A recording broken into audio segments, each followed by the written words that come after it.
Breaking news है। Security forces की खैबर पख्तूनख्वा में मुख्तलिफ कार्रवाइयाँ। 11 ख़वारिज जहन्नुम वासिल कर दिए गए। जिला टाक में दहशतगर्दों के साथ फायरिंग के शदीद तबादले में 7 ख़वारिज हलाक हो गए। दत्ताखेल में भी कार्रवाई की गई। इस दौरान ख़वारिज हलाक किए गए। ISPR के मुताबिक मोहम्मद में भी दहशतगर्दों और सिक्योरिटी फोर्सेस के दरमियान फायरिंग का तबादला हुआ। 2 ख़वारिज जहन्नुम वासिल हो गए। ISPR के मुताबिक इलाके में क्लियरेंस ऑपरेशन जारी है। पाक फौज दहशतगर्दों का कला कमा करने के लिए पुरअज़्म है।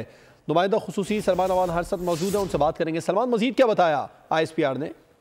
जी बिल्कुल, ये 3 मुख्तलिफ कार्रवाइयाँ हैं जो 17 और 18 दिसंबर को ISPR की जानिब से बताया गया है। खैबर पख्तूनख्वा के मुख्तलिफ इलाकों में की गई बड़ी कार्रवाइयाँ हैं। इसके नतीजे में आप देख सकते हैं कि बड़ी तादाद के अंदर दहशतगर्दों को हलाक किया गया है। मजमूई तौर पर इन कार्रवाइयों में 11 फारसी दहशतगर्द मारे गए हैं। सबसे पहले अगर हम कार्रवाई की बात करें तो ये टांक में की गई है और ये इंटेलिजेंस बेस्ड ऑपरेशन था। सिक्योरिटी फोर्सेस को इस इलाके में दहशतगर्दों की मौजूदगी की इत्तला मिली, जिसके बाद ये कार्रवाई की गई और इस कार्रवाई के अंदर 7 फारसी दहशतगर्दों को हलाक कर दिया गया है। दूसरी कार्रवाई जो कि दत्ता खेल में की गई शुमाली वजीरिस्तान के इलाके, वो भी बुनियादी तौर पर एक इंटेलिजेंस बेस्ड ऑपरेशन था। इस दौरान शदीद फायरिंग का तबादला हुआ। 3 खारजी दहशतगर्द जो हैं उनको हलाक कर दिया गया। तीसरी कार्रवाई की बात करें तो ये मोहम्मद का इलाका है, मोहम्मदगढ़, वहां पर की गई और इसमें भी शदीद फायरिंग का तबादला हुआ। 2 खारजी दहशतगर्दों को हलाक किया गया है और सिक्योरिटी फोर्सेस की जानिब से बताया गया है कि तीनों कार्रवाइयों के अंदर हलाक होने वाले दहशतगर्दों के कब्जे से बड़ी मिकदार में वेपन्स, एम्युनिशन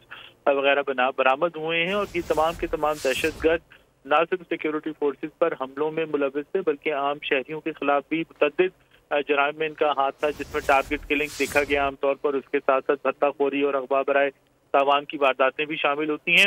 इन तीनों इलाकों को मुकम्मल तौर पर दहशतगर्दों से पाक करने के लिए सैनिटाइजेशन ऑपरेशन किए जा रहे हैं और इसके साथ ही वाज़ेह किया गया है कि पाकिस्तान की सिक्योरिटी फोर्सेज अवाम के ताउन से, वतन अजीज से दहशतगर्दी की लानत के खात्मे के लिए पुरअज़्म है। जी, आपका शुक्रिया सलमान अवान, तफसीलात से आगाह करने के लिए। सब्सक्राइब करें और बेल दबाएं ताकि कोई खबर रह न जाए।